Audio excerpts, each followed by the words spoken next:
the difference between Allah creating the actions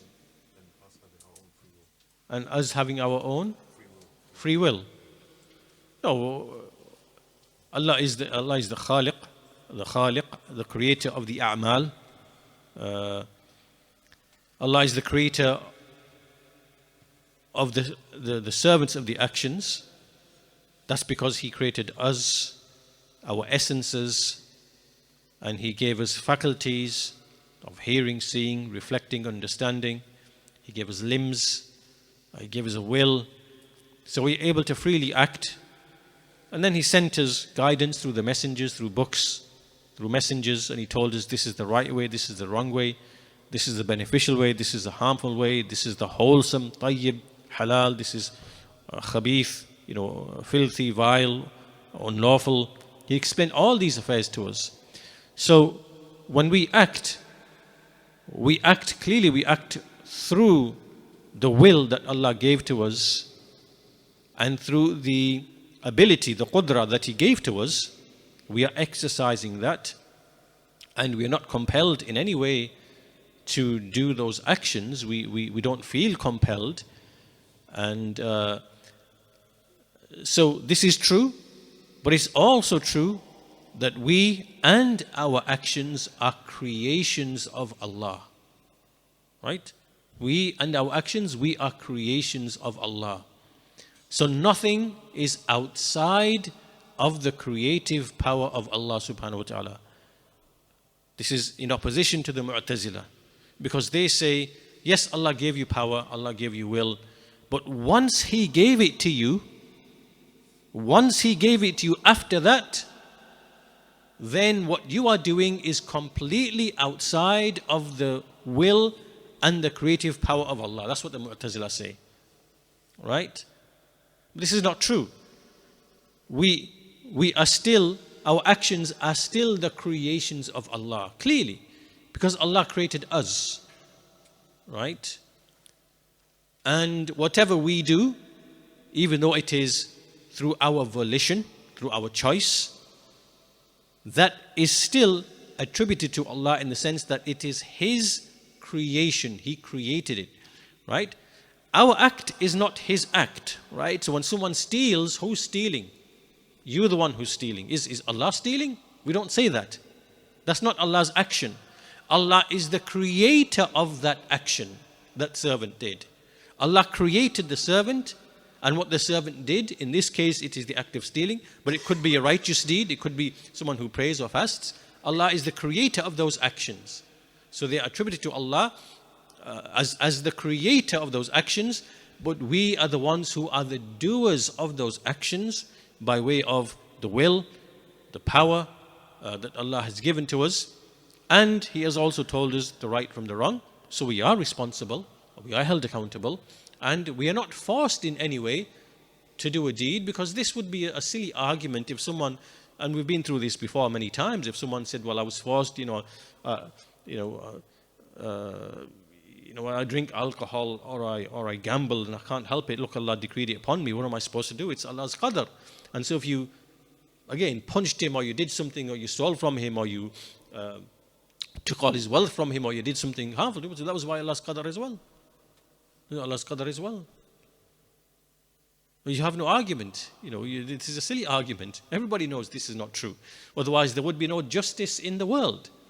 Right? There absolutely has to be justice. And that's why all of this Darwinian evolution, materialist nonsense is the most ridiculous nonsense which removes all notions of justice, because then it's anything goes. There's no, and that's how you can justify anything. Wars, invasions, occupations. It's just survival of the fittest. The survival of the fittest, that's all there is. So the argument for al-qadr, or that somehow we are compelled or whatever, that's not true. It's not true at all. So, but in essence, to answer your question, Allah is the creator of our actions, and nothing is outside of Allah's creative power. All the actions of the servants, that's why Al-Bukhari rahimahullah wrote the book Khalq Af'alil Ibad, creation of the actions of the servants. All our actions are created, but we are the doers of our actions, for which we will be rewarded or be punished. Because Allah gave us will, choice, knowledge, ability, power, and He gave us guidance, and He gave us books, and told us what's right and wrong. So we are responsible for what we do. And what we do, these are our actions, right? So when we pray, that action is our action of prayer. When we fast, it's our action of fasting. When we make tasbih, it's our action of making tasbih. These are our actions. These are our sifat. These are our af'al, right? But Allah is the creator. Very simple.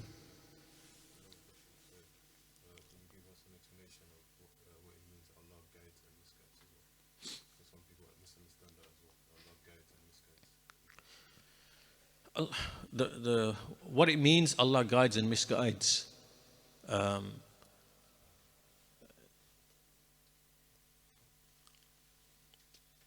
Again, this goes back to the issue of al-qadr, because it comes back down to Allah's knowledge, Allah's prior knowledge.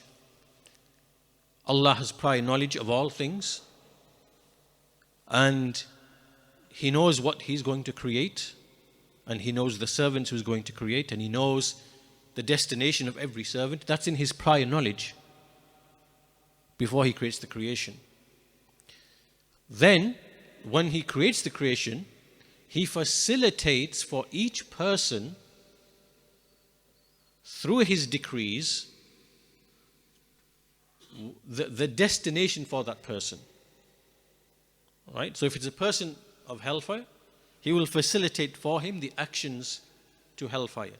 But without that meaning that somehow that person has been forced to do his actions. No. Not at all. Right?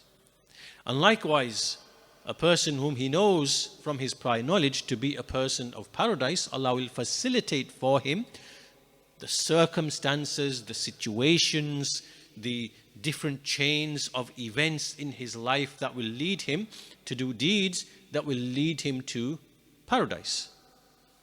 Right? But in no way does that mean that that person has been forced to do what he does. Right? As he's doing it, he is fully making a choice to do what he's doing. Right?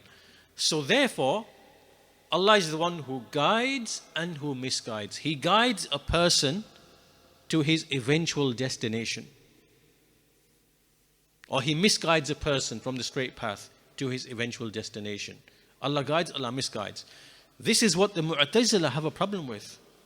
Because they believe, well, how can this be? This doesn't seem to be right, because how can Allah guide and misguide and then punish and reward? Because He's the one doing the act. No.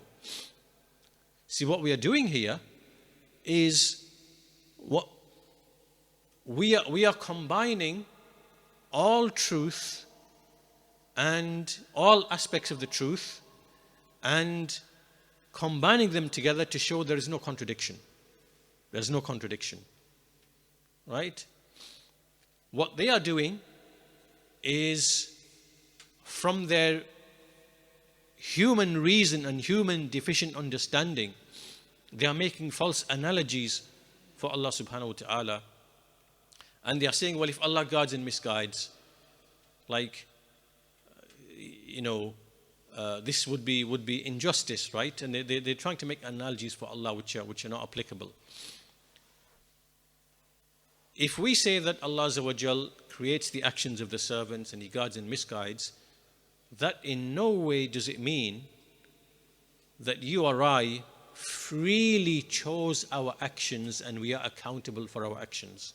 There's no contradiction between these two things. They see a contradiction.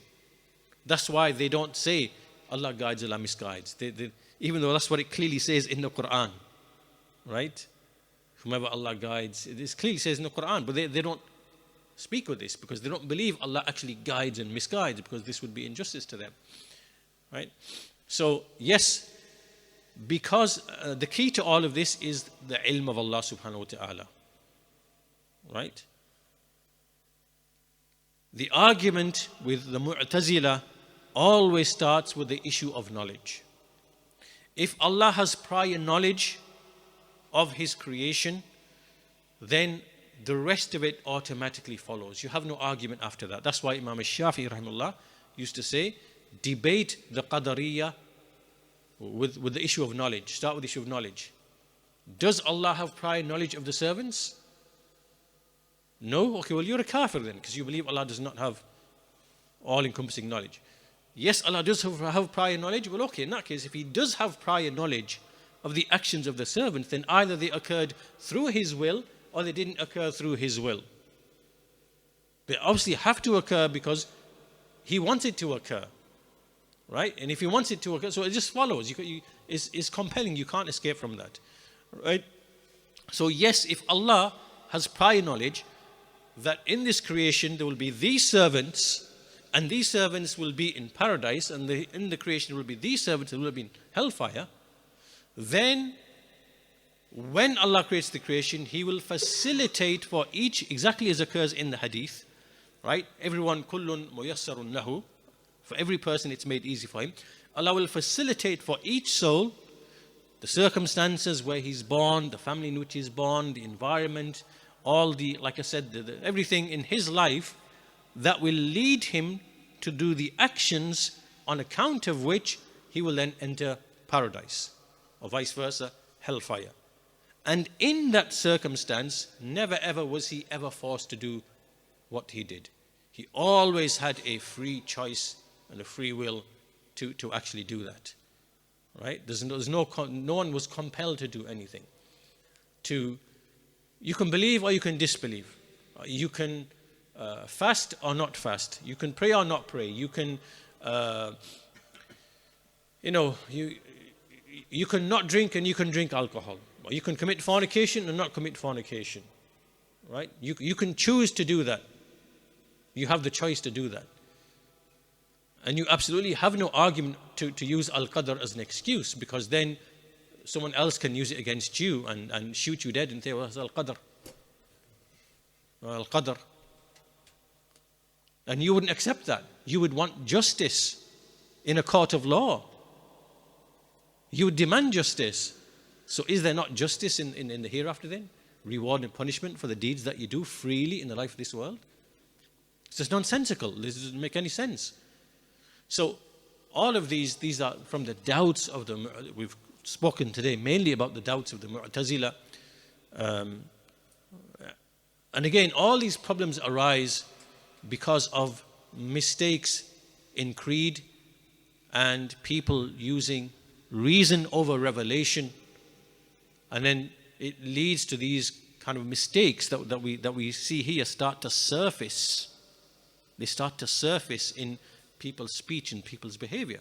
And that's why Ahlul Bid'ah wad Dalal, as I said, the people of Bid'ah, they are riddled and poisoned with these types of things. You can see it clearly in their statements, in their behaviors, in their positions, in their attitudes, approaches. You can like generally smell there's something bid'i coming from this man. We can smell it. It doesn't seem to be right. Like, why are you demeaning and criticizing people for their sins that they repented from? How can this be justice? How does it? Somewhere along the line, you're going to find that this behavior, it comes back down to some issue of aqidah that they don't know, that they're not understanding, or something that they are poisoned with, from the poison of i'tizal, right?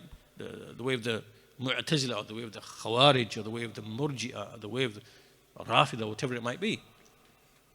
So it shows, you can see, alhamdulillah, the tremendous benefit in the ilm of the people of the Sunnah, that when they speak about Tawbah, they bring things of Aqidah which benefit you, and it gives you like a good overall broad understanding of these issues. So we ask Allah Azza wa Jal to reward the scholars greatly and not to deprive us of their likes now or in the future. May Allah raise scholars like this to guide and to preserve this ummah upon khair. And with that we'll conclude. Alhamdulillah Rabbil Alameen. Wa sallallahu ala nabiyyina Muhammad. وعلى آله وصحبه أجمعين.